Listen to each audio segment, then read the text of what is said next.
We're in this series called God Is, and we're looking at 4 big ideas about who God is that kind of describe who God is.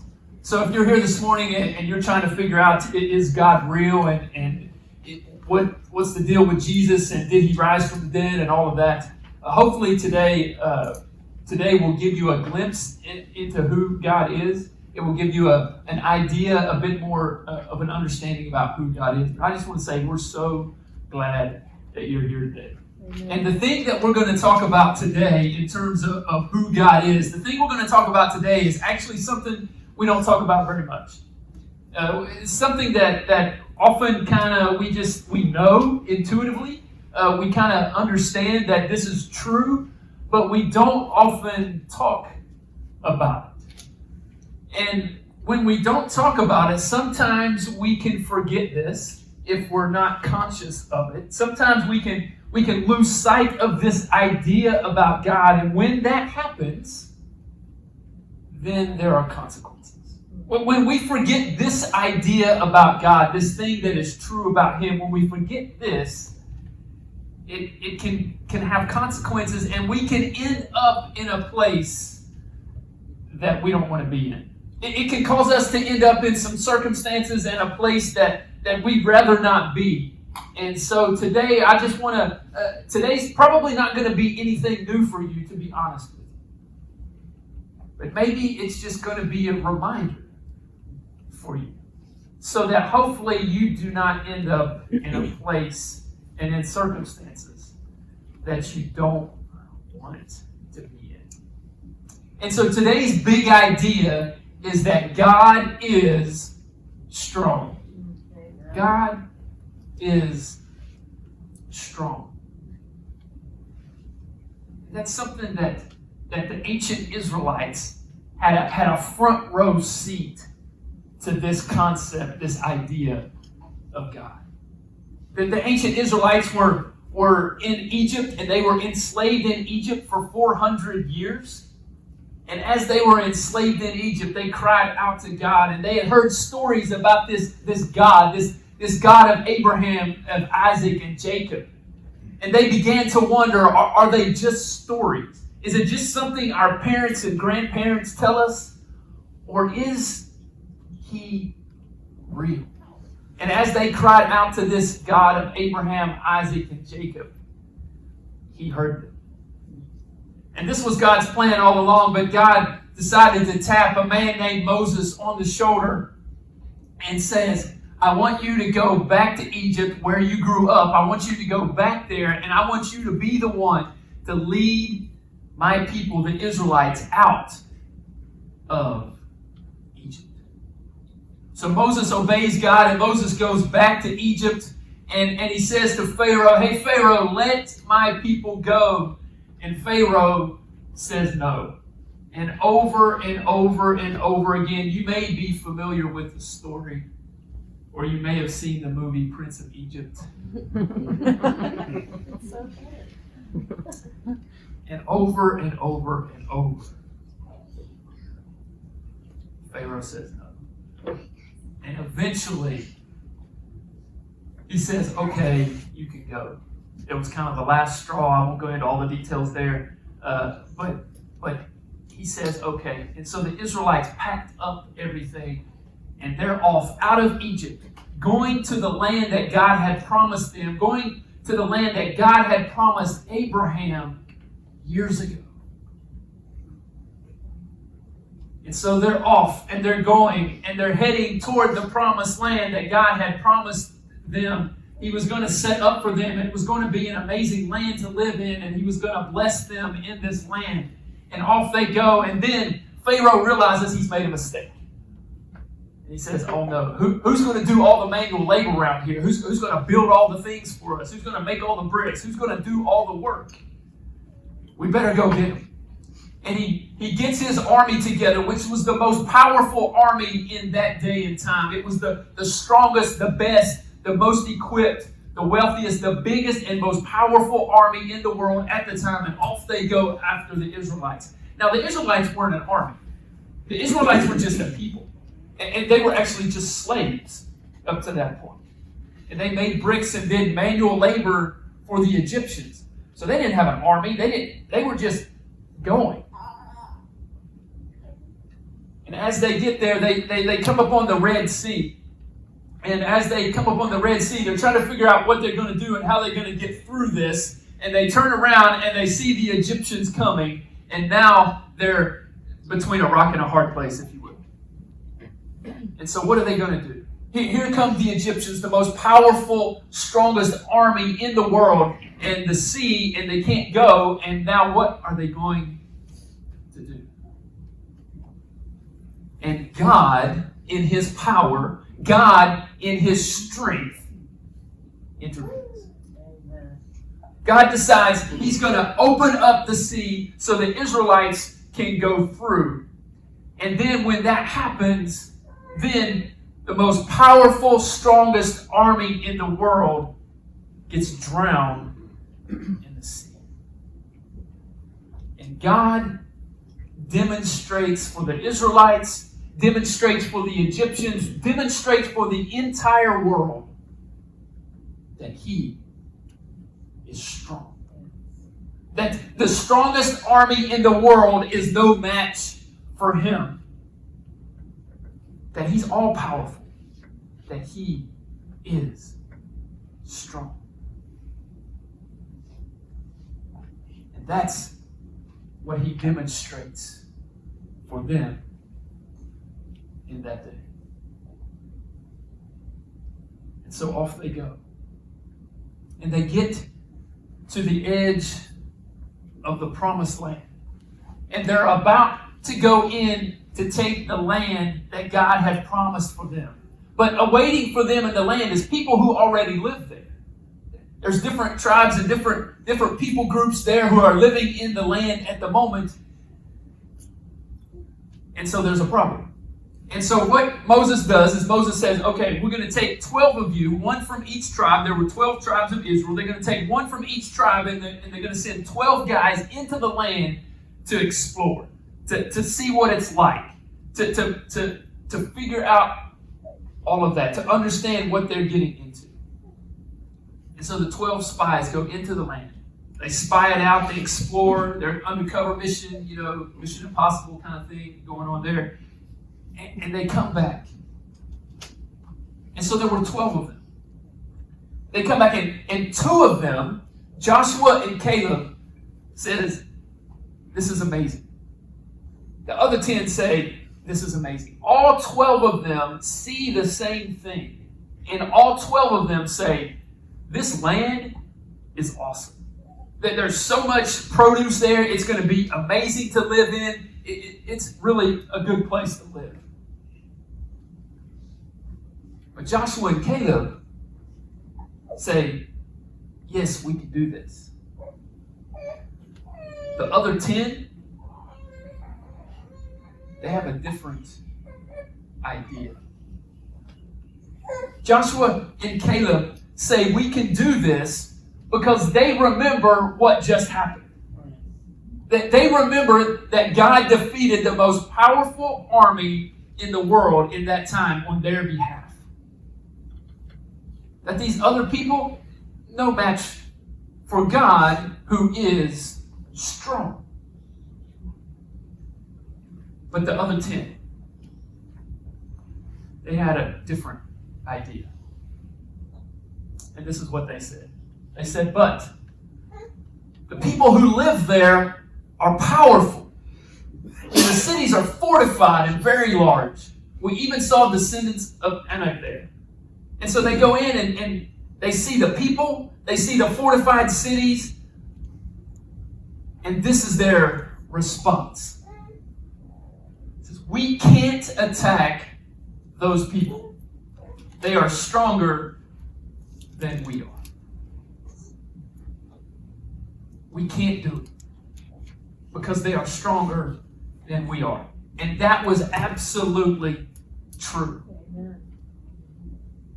Those people that lived there, their cities were fortified. They did have better and bigger armies than the Israelites. The Israelites weren't even an army.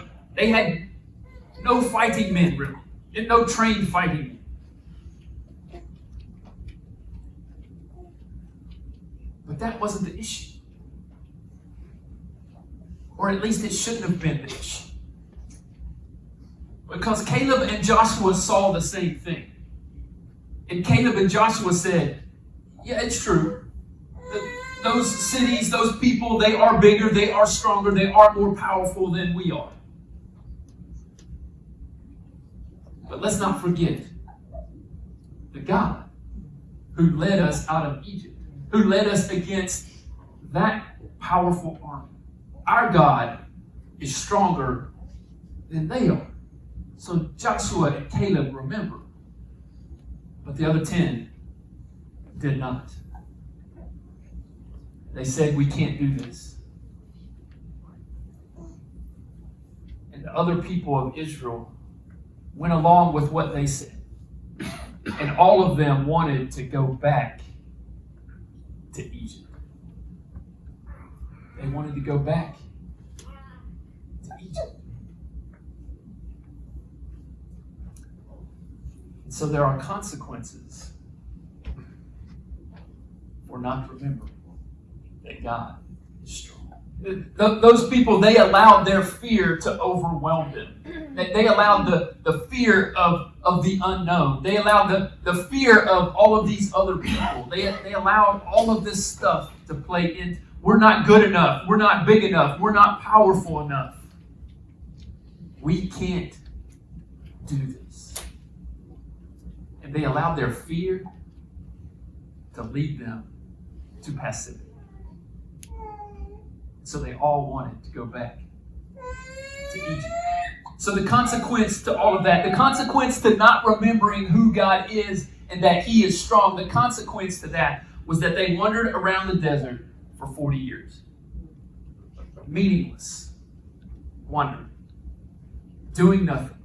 Being passive as they were. And that group dies off. The adults from that group die off. And 40 years later, they come to the edge of the promised land again.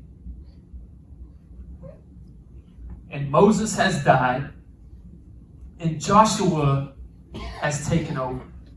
And the only other adult left from that day was Caleb. Joshua and Caleb. Joshua has taken over leadership because Moses has passed away, and he's just taken over leadership. And the first thing he's to do as the leader of the nation of Israel is to lead them into this promised land. And he's there on the edge of the promised land, and God is telling him, hey, okay, now's the time. We're going to do this time. We're going to try it again. And Joshua is beginning to think, what's going on here? Because I've just been made leader. These people have been following Moses. And now I've become leader, and I'm not quite sure what I'm doing, and I'm not quite sure how to do this, and it's all new to me, and what's going on here, and I'm not sure. And this is the first big job, and the last time we were here, I remember what happened. Everybody said, no, let's go back to Egypt. So all this is running through Joshua's mind. And he's scared to death. And he's unsure about the future and what's going to happen. But at the same time, he feels like this is something God is leading him to do.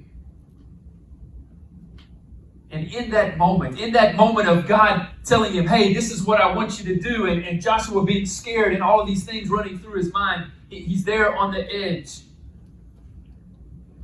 And God has to give him a pep talk.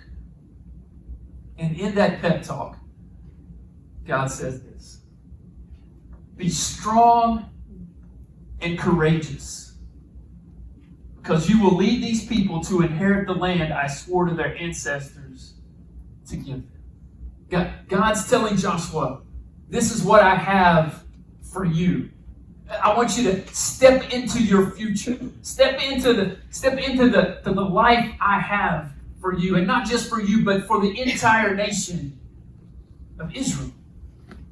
Step into it. You need to be, in order to do that, you need to be strong and courageous. And he repeats that over and over and over again in his pep talk. A little later on, he says, be strong and very courageous.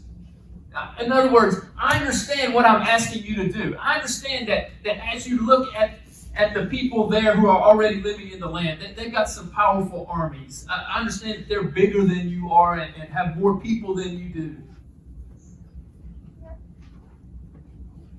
But I want you to be strong. I want you to be courageous. Carries on a little bit later. He says, have I not commanded you? This isn't something Joshua thought up on his own, so I'm not suggesting today that you come up with some wild and crazy ideas and you just go off and risk everything. I'm saying this is something God was leading Joshua to do. This is something he had told him to do. He says, so be strong and courageous. Do not be afraid. Do not be discouraged, for the Lord your God will be with you wherever you go. The Lord will be with you wherever you go. In other words, he's connecting that idea of, hey, Joshua, I'm leading you to do this. I'm asking you to do this. I'm telling you to step out. I know you're afraid. I know you're scared. But be strong and courageous. Not because the circumstances tell you to be strong and courageous, but be strong and courageous because I am with you. And who am I? I am all-powerful and I am strong. That's what God is saying to Joshua. Joshua is connecting what he's asking him to do. Be strong and courageous. Not because he is, not because the circumstances say he should be, but because God is with him. And who is God? God is strong and God is powerful. And that's what Joshua needs to lean into, needs to trust. That's what Joshua needs to do. And that's what Joshua did. So this morning, let's remember who God is. That God is strong. That God is powerful. No matter what it is that you're up against. And because of that, that should lead us, that should give us strength and courage to do whatever it is we come up against.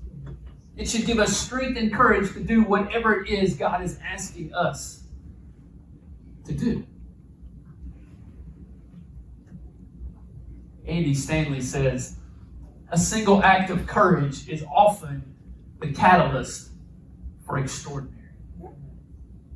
A single act of courage is often the catalyst for extraordinary. And when we read quotes like that, we often think about famous people. We think about people who've done amazing things, who are well known throughout the world. We think of people like Rosa Parks, who decided one day she wasn't going to get up from her seat on the bus. And that one single act of courage eliminated segregation on public transport.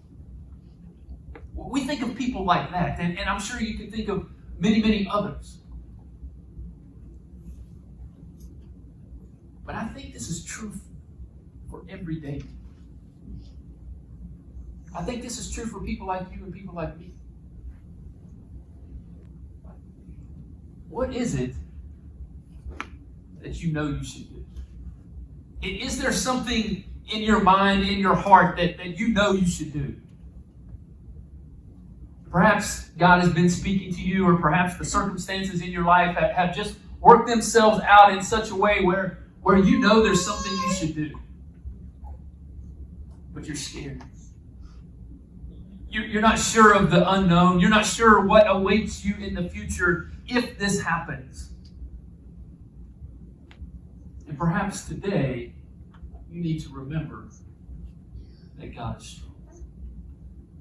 Perhaps you need to change careers.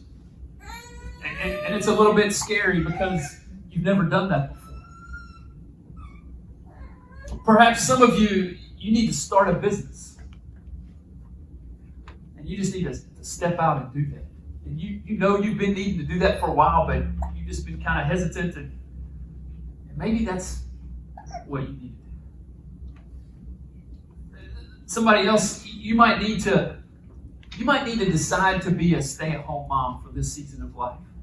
Not forever, but maybe for this season. And maybe you've been scared because you're not sure how your family's going to make it financially, but you know that would be the best decision for your family, but you've been scared. And perhaps today God is saying to you, I'm strong. I'm powerful. You need to lean in and trust me. You need to be strong and courageous and make that decision. Perhaps others of you, perhaps you need to just get involved in serving somewhere around here. And maybe that's with middle school students. And I know some of you, you're thinking about that, and you might have been leaning in that direction, but you're afraid they're going to ask you a question and you're not going to know the answer to it. And I'll just go ahead and tell you, that will happen.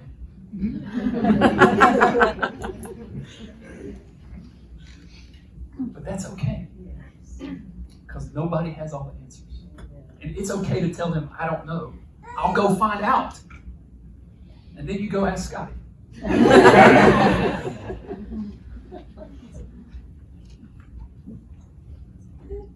Maybe God is speaking to you there. And you just need to step out and be strong and courageous. Maybe somebody needs to invite a family that's moved into their neighborhood. Maybe you just need to invite them around to your house and have dinner with them and get to know them. Maybe you need to have a difficult conversation. What is it that God is nudging you, leading you, guiding you to? Is there something in your life where you know you need to do it, but you've been a little hesitant? You've been a little scared. You're not sure of the unknown. Perhaps you're here this morning to hear this message.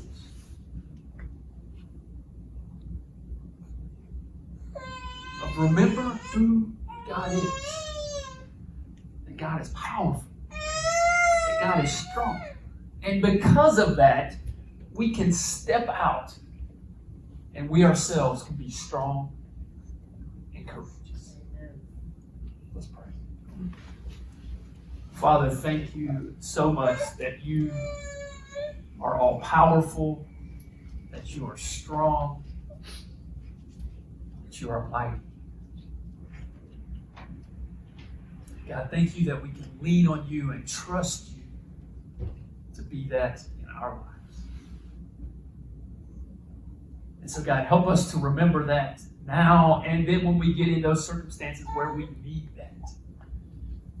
God, let that idea about who you are impact who we are, that we might step out with courage and strength because of who you are. I pray this in Jesus' name. Amen.